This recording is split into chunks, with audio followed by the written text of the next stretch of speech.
Hey everybody, it's Kim Shivler. Welcome to episode 230 of the WP-Tonic podcast.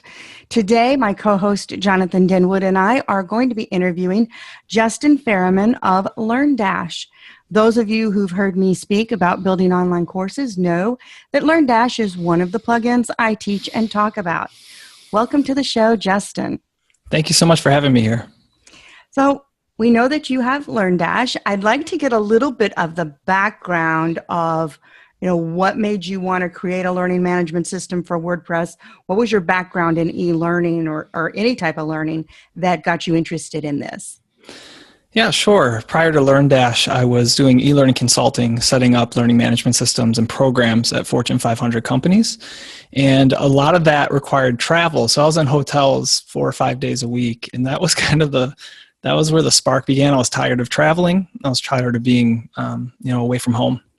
And so I was actually on a project and we were talking about learning management systems and open source and vendors, et cetera. And when open source came up, I immediately thought WordPress, which was always a hobby. And I went to the plugin repo. There was nothing there. And so I was thinking about it. I was like, wow, it's really, that'd be really something if WordPress could be used in this capacity. And so I started a blog and started blogging about the concept in March 2012, and also just about e-learning and online learning and instructional design. So, and then, after some market research and talking with my wife, we decided that there was enough interest there for us to take a chance in building something out. And so we had that done, and then we launched in January 2013. And about 4 months after that, I left my consulting career to do it full time. Wow, that's a great quick turnaround for that. A lot of people, It takes a lot longer to actually be able to transition. Congratulations. Oh, thank you. So I would say, because I've worked with, I think all of them out there, of what is now quite a few learning management systems. Sure. I would say that LearnDash is probably the most feature-rich and advanced. For example, if you want to integrate with some of the reporting that universities require and all. So far, you're the only one I've found that does that. When you planned it, what were your requirements? What was critical to you and why? It's funny because in the very beginning, you're right, there was no WordPress LMS. That term didn't really even exist. And I viewed, I guess, what our potential competition would be as the traditional learning management systems, the clunky, off-the-shelf items that had everything under the sun built in. And WordPress not only looks better, but it's just easier to extend. So when we were building out the first feature set, it was kind of in the mind of how are we going to compete with these enterprise solutions to some degree. And so that, to a degree that has shifted and we've pivoted away from that as our sole purpose. But we do get a lot of converts from these big platforms because we've always had that in mind. And our feature sets and our direction of development incorporates that. Excellent. So I know I've sent you some ideas of questions I had, but this is going to take me down another road. So we just tend to have a conversation here. It's not specifically going by a list. Yeah. Would you say then that at this point, WordPress learning management can compete with those systems? And are there areas maybe where you would still need to go with those systems? If so, what would those areas be? Good question. I would say yes for small to medium business for sure. Sometimes larger companies, but like a big conglomerate like 3M I don't think WordPress is mature enough yet, or the learning management systems are mature enough yet with all the different roles and the things that they're managing across this global scale. I think, we see at universities departments leverage WordPress and LearnDash, or, Infusionsoft is a popular company and a private organization. They use it for employee onboarding and new customer training.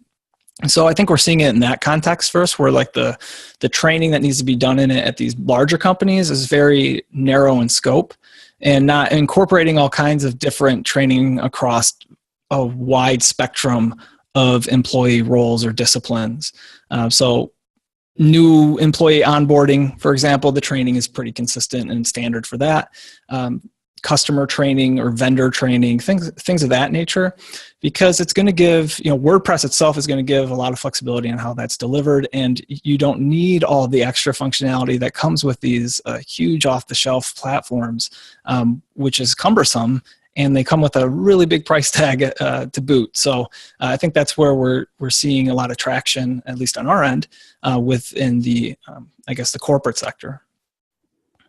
Excellent. Well, you mentioned extensions. One of the reasons you are so feature rich is you have so many add-ons available to LearnDash, and some of them are free and some of them are premium. Mm-hmm. How many are there? That's a great question. Not sure. Yeah, we have, I want to say we have like 33 listed on the extensions or add-ons page. And then there's another add-on on there called Community. And that was kind of on necessity. We were getting a lot of developers saying, hey, we created this, which was great.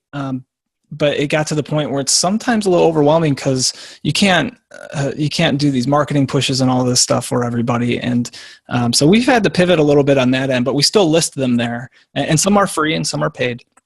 The ones that we list out on the site, on the add-ons page directly, we've either created ourselves. Whenever it's an integration with like another platform, we just make it free so you can connect LearnDash with these other applications, and or we've commissioned it. So we've gone to people and say, hey, you should create this, or please create this add-on, because we just were at capacity and we couldn't. And in that case, then yes, we'll put it on there. So yeah, it's evolved over time. In the beginning, it was all we had to do in-house. Now we're fortunate enough that the reach of LearnDash is at a point where people are creating add-ons and useful functionality, and then we can just let people know about it. What does it take to support that? One of the reasons I had wanted to talk to you, we've talked to a lot of people who do LMSs, but I've seen yours is so extensive and you've got all these third-party people, and I'm thinking that's got to be a support nightmare. Yeah, it's challenging, and I think that's indicative of WordPress in general, not so much us, but we definitely live that. When it's an add-on that we've created, an integration, usually it's pretty singular in focus, like connecting to Stripe or connecting to PayPal or whatever. And so obviously we support that. In the case of a third-party add-on, we can answer questions to a degree, but support really, that's not our place. So we have things and we have mechanisms in place right now. If somebody were to submit a ticket and say, okay, this is about this particular add-on, before they can even submit the form, there would just be a note saying, hey, support for this is provided by this firm. Here's a direct link to submit a ticket with them. I understand that can be frustrating for people that have a bunch of third-party plugins. But as I said, that's not unique to LearnDash. That's across really any plugin. WooCommerce, if you're using a third-party plugin, you might have to go to another vendor for support. So, yeah, I mean, it can be, the pain threshold for some people may be low just because they have one add-on that's a third party. But if you have a lot, then you're kind of having multiple touch points. But we like to think of ourselves as kind of that home base, and we'll try our best to help describe the functionality and features. But if it gets really in depth, then our expertise isn't going to be in that add-on. Mm-hmm. Well, what about to the people, say I'm a third-party shop and I want to develop for LearnDash? Do you have any type of best practices or a support path to support me, paid or not, that type of thing, so that I'm working this the best way to make it success for both of us? Yeah, in the event that a firm or a developer is really invested into creating an add-on, we do have a development Slack channel that we would invite them to, and that gives them access to our developers. And so if they have questions about hooks or filters or things to tap into or the best way to do something, then we can answer those questions directly. To be honest, that does happen, but not as much as you think. A lot of times people just create it, and we get notified after the fact. So that's great, but it's also challenging too, because they're like, hey, we've created this great thing, go tell all your users. It's like, well, it's not always the case where that's going to apply to everybody. So we try our best to at least give some visibility in those cases. But yeah, like I said, we have development Slack channel. So if anybody is watching and is interested in creating an add-on, or they are creating an add-on and just want to be able to tap us on the shoulder, then that would be one avenue to do so. Nice. And then do you, because of that, because sometimes people do, they just build it and tell you about it. Do you have a vetting process before you would actually put it on your site as something that integrates? Yes. So anything that's on the main page, the main add-ons page, like I said, we've commissioned it, which means that we've told people to create it, and we've tested it thoroughly and helped them with QA, etc. Anything that somebody just creates, we'll put it on the community page, but it's just kind of like, hey guys, this is out there. So it's not something that we've extensively tested. We'll install it and just check it out and help give a little feedback now and again. But it's, that's where it's going to live. And it's more of, we're letting people know that it exists. Okay. Yeah. Cause I was thinking that could end up being a nightmare in itself. Yeah. You know who's done that? I feel fairly well within recent years is Pippin from Easy Digital Downloads. He has a ton of add-ons created by other developers, and he got to a tipping point where it was just too hard to support everything. And, we've looked at that a little bit for inspiration and put our own twist on how we do it. But if you go to Easy Digital Downloads or affiliate WP, I think he's got like an add-ons page. He's got his own, and then he's just got like third-party add-ons, and that's where you can go to just look at all the add-ons that other people have created. Excellent. And he does everything pretty well. Yeah, I would say he's a good person to model yourself after.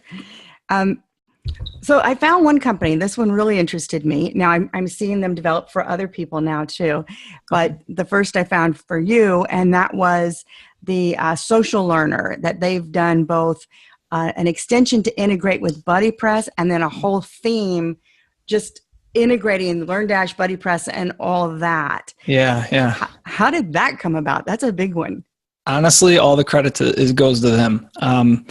The guys there just reached out and said, hey, we created this theme, or we created this add-on to connect BuddyPress to LearnDash. So it was actually the beginning of a great relationship, because now we do work closely with those guys. When we do major updates, we always notify them well in advance, because they have such a following and user base. That theme is probably the most popular theme to use with LearnDash for many reasons.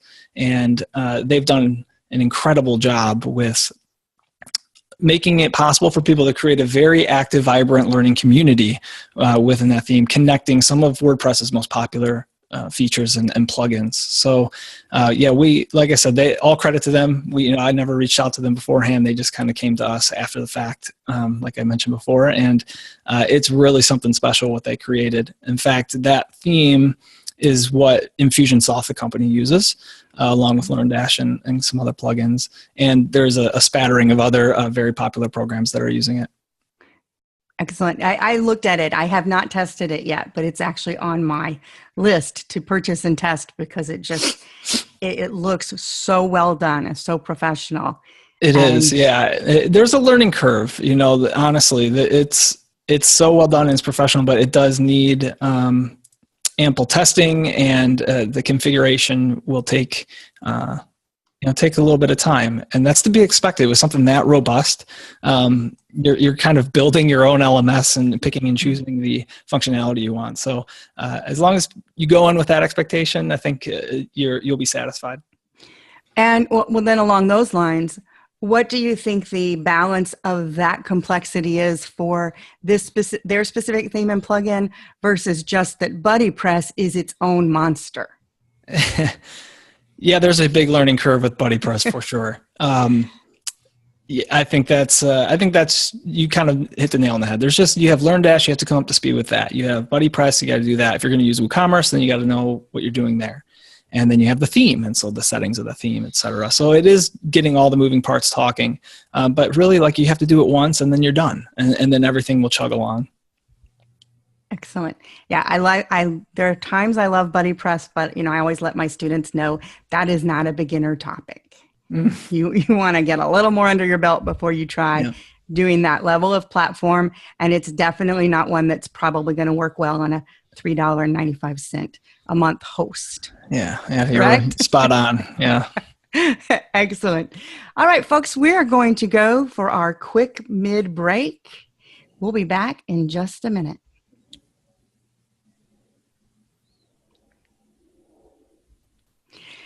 Welcome back. We have been talking with Justin Ferriman about learning management systems, but more specifically about what it takes to have a very robust plugin. His is LearnDash, and then that also has a lot of extensions both from his own development team and third-party developers, including we've just covered one, that Social Learner, which is a theme and an extension that goes into the plugin. So we've got a lot going on in today's session.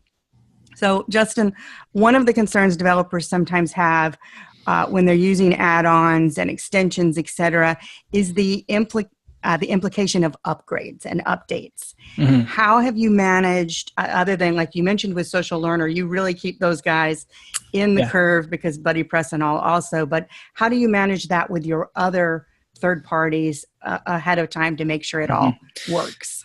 Yeah, well, that's a great question. We try to do it. It's not just Social Learner guys that we do that with. There's a handful of people. Some of the more popular add-ons, some firms have multiple, so it's not as many touch points as you would think. But yeah, there are times where we have an add-on that we didn't know about, or somebody just created one for a client and we had zero insight into that. And then an update goes out and something happens. That's kind of the nature of the beast, really. It doesn't happen as much as you think. I mean, I would have thought like, okay, all the time this is going to happen, especially as people were creating add-ons, and it really, really doesn't. I mean, we try to we do a lot of internal testing to see what's going to be happening with LearnDash and some of the more popular add-ons anyway. And very rarely, I think more established plugins or themes, very rarely do they do really big sweeping changes, and before they do, they let people know. So actually we're on the cusp of doing that, and so it will be one of the biggest changes we made really since a couple of years ago. So we always make sure that we give people ample time that things are going to be changing and stuff is coming. So excellent. Do you know when that's going to be for us? What we can look forward to? Oh man, every time I give timelines, I'm made a liar because it just doesn't work out that way. But it's going to happen this quarter for sure. We're aiming for this fall. It's almost done, and for the initial beta testing, I guess, phase of it. But it's going to be something else. It's going to really change the trajectory, I think, of the entire WordPress LMS space. Excellent. I am so looking forward to getting to see that. Yeah, absolutely. Jonathan, do you have some questions? Yeah, sure. Thanks, Kim. Justin, have you been tempted to maybe go down the kind of hybrid model where not only have you got the plugin, but you've also got a full-fledged SaaS solution as well? That has come up a few times. It's super complicated. When we first looked into that, this was back in 2014, actually, when we were first kind of looking at what that would look like. It's hard to, in my mind, it's really hard to say to people, okay, we have a plugin and now you can either get that or you can sign up for a SaaS and it's the same thing. There has to be some kind of differentiator or a more narrow focus in what that SaaS is going to be. So just simply putting LearnDash on a hosted SaaS platform, I personally think that's a hard sell. It's also technically a lot more challenging than people think. It sounds like a great idea and like it'd be easy to do, but when you kind of peel open the layers of the onion, it's like, wow, this is super complex. The other reason, Jonathan, I don't think we are going to be hosting LearnDash anytime soon is it changes our marketplace. We become direct competitors with extremely well-funded, VC-funded platforms like Teachable or Thinkific and things like that. Right now, we do get converts from them because of the fact almost they are a SaaS. People don't want to be spending month over month on these platforms, and they come to us. So in some ways, it's a differentiator. With that said, we do have our eye on the SaaS space in different capacities. So we will try to enter that market, but it's not going to be like a standing up of LearnDash on a SaaS platform. Oh yeah, I can fully understand the technical and also the marketing complexity that you would face. So when you started LearnDash, how did you get that first 100 clients? What were some of the things, or was it reasonably easy to get that first 100 clients? Maybe you can go back in time and give us some insights about that. Absolutely. Yeah, it's a great question. So I mentioned in 2012 of March 2012, I started blogging, and I was blogging about the concept of LearnDash WordPress learning management system. But I also was just blogging about e-learning, and I had a little sign up, at the top of the page, one of those bars, just like enter your email to know when we've launched. And that was part of the validation, because we started getting a lot of people signing up. I was like, wow, these people are like really interested in a WordPress learning management system. So that was kind of the validation when we decided, my wife and I, to get this built. But when we were launching, it was, we did a competition before we launched where we had people, and this was like, I think I read somewhere after the fact that this is something people do, but I just kind of thought about like, this might be a good idea. So we had a competition beforehand. This is in maybe November, December 2012, where people would blog about what they're excited about LearnDash or about this WordPress LMS that was coming out. And it just, they would submit this entry to us, and then we would use a randomizer and pick a few winners. So the winners got a free version or a free copy of LearnDash. And we did that. And so the cool thing about this was people were blogging about it. So we were building up a little buzz that way. And then they would submit these articles. And so now we had these articles, and we got the 3 winners, and we awarded the software to them. And then like 1 week before the launch, I had this list of people that I knew were really interested. So I wrote them and gave them an insane discount on it. And so I said, hey, you guys, thanks so much for doing this. As a thank you, you can purchase LearnDash for this extremely discounted price. I think it was like $29. It was crazy. And then nearly everybody snapped it up. So we started like making money before we even launched. And then we launched to this list that we had built up over the past 10 to 12 months or whatever it was, 10 months. And sales started coming in. So really we were profitable from day one, and we just kept used that launch as a momentum. Now, it wasn't like the most massive launch in the world, but it was successful in our eyes, and it gave us people talking about it. It got the buzz in the community going. And then I think in any product space, when there's an excitement enough to initial launch, then people kind of test it out and see if it's really worth worth the hype. And so you see kind of a little bit of a dip. And then if you've done it right, then the response is going to go up, and then people are going to tell others about it, and you can carry that momentum. So we had a nice launch, nice momentum, got a little bit of a dip, and this is all before I left my consulting career, naturally. And then once people were like, yep, they got it, they're doing it right, we started seeing the trajectory that we've been on since. Oh, I think that's fantastic insight. So just to quickly recap, I think these are the main stages that you've described, is that through your blogging activity in the area of e-learning and building a list from that activity, you pre-identified some possible customers beforehand. Through a competition, you produced some articles, some buzz, and by offering a substantial discount to those subscribers on your list who had pre-identified a reasonable level of interest in the product, you got your first version out to those users. Yeah, that's about it in a nutshell. Yeah, it wasn't rocket science by any means. No. But very a great way of launching a product, Justin. I'll give you full marks. When it comes to learning management systems, obviously you and your team have now got a lot of experience. What are some of the fundamental mistakes you see people making trying to use a learning management system? Are there any kind of regular things that you see that you could kind of give some insights to our listeners, viewers?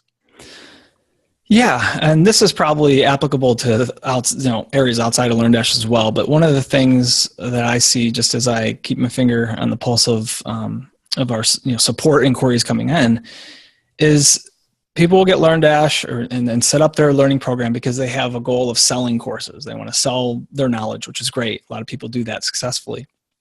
But the issue that they run into is they get their course content set up and they install WooCommerce and what have you, and then it's like there's no QA testing. They don't act like a customer coming to purchase the course, getting enrolled in the course, making sure that's happening, because you have to make sure the settings are right, and sometimes you don't have the settings right. And so we'll get our support team will get inquiries from people that are frustrated because now they have customers but they can't access the course, and all whatever the case may be, and it's because there was no QA testing. I understand the excitement to get the course out and the excitement to make money and build a business. Believe me, I understand that, but you need to put in the testing to make sure it's going to work. Otherwise, if people have a negative first experience because you didn't do that, then they're not going to tell others about it, and you're going to lose momentum on your launch. Just make sure everything works. Have family members go through it, and so it makes sense. If they're not as technically savvy as you, have them go through, purchase your course, and access the course as a user. Make sure that there's no hiccups there, and solve the ones that are. So that would be probably that would solve so many issues for people. They just took a step back and settled down, and tempered the excitement a little bit to make sure that everything was working properly before they just went off and running. I think that's really some very insightful. I'm going to throw it back to my co-host Kim and let Kim ask a couple of questions before we wrap up. Back to you, Kim. Great. Thank you, Jonathan. Well, and funny, I love that you said that, Justin, as your last one. It was actually a core part of a talk I did at WordCamp this last weekend. Only that was specifically for membership sites, but I told everyone this applies to online courses too, guys. So key points: test, and not with techie people, with your end users level of audience. Yeah, and I think I'm probably going to botch the name of the company. But I think if you went to Google, you could find it. But there's like a company that's like usertesting.com or usertesters.com or something like that, and you pay, I don't know how much, it's not terribly expensive, but they will test your process for you. So, whatever it may be, that you can choose like how many people you want to go through it. So maybe like you get 10 random people to go through, and then they provide feedback like, hey, this was confusing, or this didn't work the way I expected. And then you're getting really, unbiased feedback from people that before you even launch. That's a smart one. There's a couple of those, and we'll look for them and put them in the show notes, because I do know I've seen a few of those. Now, since you don't have a SaaS type product where I can just log in and do it like a Thinkific or a Teachable, and I certainly understand why you don't necessarily want to compete in that market, do you have a consulting type side where you have it done for you, where you will install it for them, or do you not have that? We don't. But we have people that we refer people to if they want it. So there's a few firms that offer this in a range of prices depending on what you want. Mm-hmm. So there are options out there, but we don't do that in-house. Okay. So, but you do it more like maybe like Woo does, where they've got kind of their certified Woo installers, consultants type thing that you refer? Yeah. There's a few firms that have done a number of LearnDash related projects that we feel comfortable in pointing people to. Great. And I think we're just about to time to wrap up. So I do want to make sure we all talk about who we are, how we get in touch with everybody. So Justin, tell us how people can get in touch with you, please. Sure. If anyone's interested in creating online courses or setting up a learning program on WordPress, just go to learndash.com and the contact page and let us know what it is you're thinking. Be happy to talk about it with you. If you want to reach out to me directly, probably Twitter would be the easiest way. It's just Twitter. My handle is @Justin Ferriman. And if you want to email me direct, it's justin@learndash.com. Thank you. And we will have all these links in the show notes, guys, that you'll be able to find at WP-Tonic.com. Jonathan, how can people get in touch with you? Oh, it's really easy, folks. You can either email me at Jonathan, JONATHAN, @WP-Tonic.com. We specialise in WooCommerce support and general WordPress and membership site support. You can get me on Twitter at Jonathan Denwood. That's DENWWOD. But all that information is on the website.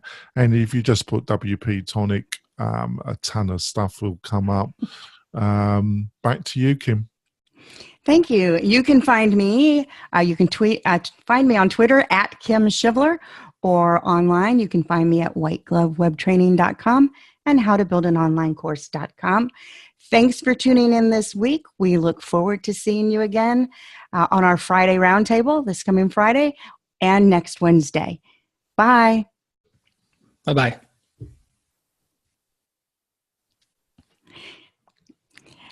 And we're back with our bonus content. We're talking to Justin Ferriman, who has LearnDash, the LMS, LMS for WordPress. And it sounds like you were actually the first LMS for WordPress. Yes. Well, somewhat true. Yeah. There was, let me think of the timeline. So we started in March 2012. And when I was doing the research, there was nothing. I think in the fall sometime, the WP courseware might have had something out, but it wasn't called an LMS or anything. It was called something else at that time. And then in January, we launched at the same time as Blue Theme Sensei, and they kind of came in late, a little bit later on. And so then we were a week apart from our launch and Sensei's launch. But the term WordPress LMS, I think we were ones to put that out there, and now it's that's what everybody uses. So absolutely what everybody uses. Did you so since you were already doing the e-learning consulting, mm-hmm. Did any of those people, did you go back to any of those people, and did they become customers purchasing and installing and using LearnDash? No, I was doing these major companies. I think I mentioned 3M. I actually was consulting them at one time, and Dow Chemical and these big companies. So no, I didn't tap them on the shoulder or anything about LearnDash. I've been in touch with former colleagues, and they've kind of watched our trajectory over time, and sometimes they'll reach out for some of their projects, or just questions if it would work. But no, that's not something that I've done. Well, it sounds like based on what you described earlier of what a larger company needs, that they really weren't your target audience, and you knew your target audience. Yeah, that's probably true. That's smart. Maybe that's why I think, based on what we heard about your launch, is something that I think we should capture and make sure everybody knows it, because I'd say you did that in the right way. You started by building the audience slowly, right? Mm-hmm. Then you built what they wanted, then you tested it, then you launched it, as opposed to a lot of times we see people just kind of throw something out there to see if anybody wants it. Yeah, it's funny. I think that goes for any online business. I mean, we see it all the time for people that are creating courses to sell. Is they spend all this time with the tech stuff and putting the course together because it's fun, but it's like, who you gonna sell that to when it's done? You need to build an audience. You can even do that before you start creating your course. There's being in the online space. It's so easy for anybody to start a business, but it's not like it can happen overnight. I mean, from the time that LearnDash started as a blog to when I left my consulting career and said, okay, this is full time, it was a little bit over a year, which is super quick by today's standards, and when you look at how people used to start businesses. But that was a grind, and it was consistent effort over that time before we even made a single dollar. And I also feel, which was done intentionally, but isn't always the case, is that you worked in the industry which you were actually building a product.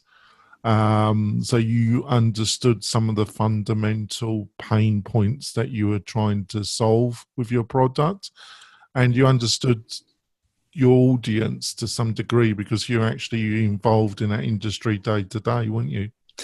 Yeah, that's true. It certainly helps. And Actually, I think that's a big differentiator between us and everything that's out there. We have our footprint not only in the WordPress space, but in the traditional learning space. And that's because we speak the language. That's where we come from. And our feature sets and our development reflect that background. I think it's easy to create features. It's easy to create integrations. But if you need to have a unified vision and stick to that, even if the feature would be easy to add and people would, maybe there'd be a subset of people that really liked it, but stay true to kind of your background, your vision, and why you started in the first place, and that will reflect itself in the product and people will gravitate towards it. Another thing that comes to mind that we touched during the podcast part of the show, Justin, is I asked you if you were thinking of starting a SaaS, and you said that you might, but at the present moment you aren't, and you gave some really excellent reasons why not.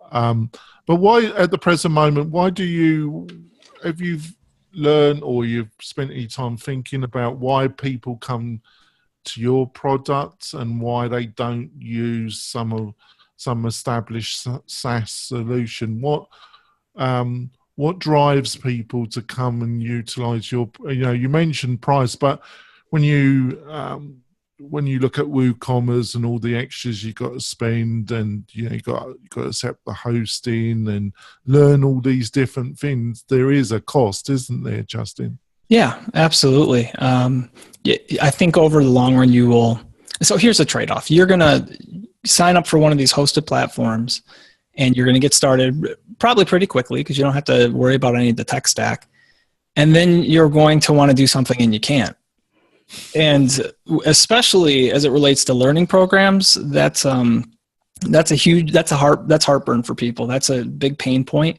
Is they have, learning programs are very unique to each kind of environment that it's in the purpose and the workflow, whether it's nonprofit or for-profit or employee onboarding or selling courses, or, there's so many use cases for a learning program. The platforms that you had mentioned certainly allow you to get a course up and maybe even sell it. But if you want to create a community and have special Facebook type profiles, well, then you can get BuddyPress. And you want to have forums, and do certain things with the forums and maybe have some add-ons that allow you to do extra functionality within the forum, well, then you have BBPress or BuddyPress as well. So there's the flexibility. The thing that I first recognized in WordPress in general for learning programs is like, wow, you can really tailor this to be custom, exactly what you want. I think as people mature in their learning programs on these hosted platforms, they're like, wow, this isn't cutting it for me anymore because now we're more mature and my users are demanding X or Y would be really good for them, but I can't do it. And because I'm locked into this platform that I can't do it from. So that's usually when people are switching over, they're saying, hey, I'm switching because I want to do this certain piece of functionality and I can't. I think that's really excellently put, Justin, because fundamentally, in the podcast, you talked about some of the support problems of third-party themes and plugins, but on the benefit side, you're leveraging all the tremendous development community in open source and Premier plugins, which online LMS solution can't leverage, can they? Yeah, correct. And it helps that WordPress is so popular. You have so many talented developers out there that even if there was not a plugin, somebody would create it and you create that special functionality or special add-on to LearnDash or whatever it may be. So that's a huge attraction of WordPress, is that it's so flexible and can meet so many use cases. Yeah, and it's the same in the e-commerce. It's very rare that you come across somebody that just wants a totally bog standard e-commerce solution. Almost straight away, even after a couple of months, there's things that will be unique. So I totally understand what you said about that. What have been some of the ongoing challenges of trying to build up the business, Justin, in general? Got any insights or things you would like to say about that? Yeah, that's kind of a multi-layered question because there's day-to-day challenges, then there's kind of the midterm challenge and long-term. But I think some of the day-to-day challenges are in really trying to help everybody set up a program that they're happy with. So sometimes it can't be done, and people are really trying to shove a square block into a circle hole. So it's like, that's why we do offer, in our case, a refund period of a month, so people can really see if it's right for them. But one of the other challenges in, I think, the WordPress space is keeping up with WordPress and what's changing in the platform and the CMS, and how that impacts how we do things today. What is it going to impact tomorrow? Top of the mind, Gutenberg and the new editor. There's so much conversation around there. We're certainly aware of everything, but I feel like it needs to sift out a little bit before we really start digging into it. But so that's always challenges when we're switching from, we're going to this JavaScript forward approach and REST APIs, and then we've had to incorporate that. And we actually have quite a bit of work done with the REST API already. But it's, that's always keeping your finger on the pulse in the WordPress space. But then in our context, one of the challenges is keeping our finger on the pulse in the e-learning space. What are the biggest trends today? Mm-hmm. What are people demanding out of their learning experience online that we can help facilitate? I'll give you an example. Now micro-learning, micro-content is starting to take off. I've been writing about this since last year, and it's, for those that don't know, it's just a way that of how the content is presented. It's not really necessarily different from a technological standpoint, though we are probably going to start seeing an increase in entrance in that space, specializing it. But there was gamification, that was huge. The badges, the points, that's still big, but that trend is established. Now we have micro content, and think about that as the rise of that has been related to the way that we use our mobile devices all the time to access any information. So yeah, keeping our eye on that and that space is, and how we can. Can you give some, because obviously we have a very general audience, can you give some more information about what micro messaging, whatever it is? Yeah, micro content, there's many facets to it, but one common way to look at it is when people are, the way that we learn today, we take our phone out and we look at, we may look at a quick YouTube video. The example I love to give is if you wanted to learn how to boil an egg, I don't know, and you went to YouTube and you typed in how to boil an egg, and 3 videos came up. One was 20 minutes, one was 10 minutes, and one was 2 minutes. Which one would you pick? You'd pick the 2-minute one because you would think, all right, this is probably going to give me the information that I need. And if it doesn't, I'll go to the others. That same concept is being put into micro content. So if you have a course and you have this massive course with 50 lessons and videos that are 12 minutes each, that's not very micro-friendly. People are going to be at the airport. Maybe their flight's delayed, and they're like, hey, I'm going to hammer out a lesson real quick. And they want to open up their phone. They can watch the video. It's not going to take forever to stream because it's only 5 minutes long maybe. And then that lesson gets marked off. And they see that momentum. It's about building momentum because it keeps people committed, these small, tiny wins towards the end goal.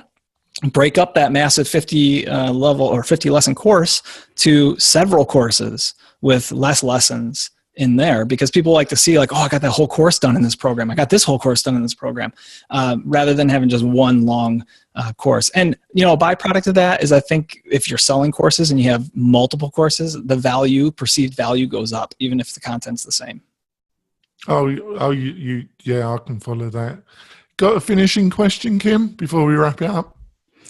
It actually just goes to, you were talking about keeping up with WordPress core.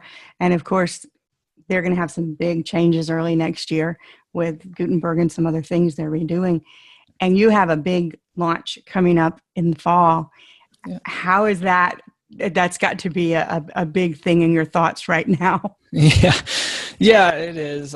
We've discussed it internally, and our lead developer, who's extremely talented, he's made sure that that's on the radar and that we're not going to meet any challenges that we can't overcome. So yeah, that's kind of the nature of the beast. When you build on a platform, you're kind of subject to that platform in some ways. So it's, you kind of get used to it, but it does, as Jonathan was asking about challenges, that's a challenge that we always have to face. Excellent. Thank you so much for being with us. I tell you, this has not just been about learning management systems and e-learning, but I think anyone who has any product, whether they're rolling out a course, a membership site, building plugins, this is a business lesson. It was like a business masterclass. What do you think, Jonathan? Oh, thanks, Justin. You really been very open, and you've given some excellent insights and value about how to start a business in the WordPress sector. And that's what we're trying to do, Justin, provide some of the leaders that are doing it, that are doers, that have started businesses, and see if they can give some insights to people that are starting a journey which they've started, Justin. And you've done that really great. Thanks so much. Yeah, I want to thank you both for having me. It's just a joy to talk about it. Hopefully, I can help somebody, one person even, with some of the some of my story. So, but thank you so much. Thank you. Excellent. We'll see you next week, folks, for another. We'll be interviewing a business owner that's utilizing WordPress to start a really successful business, a developer, somebody who's a WordPress junkie. We'll see you next week, folks. Bye.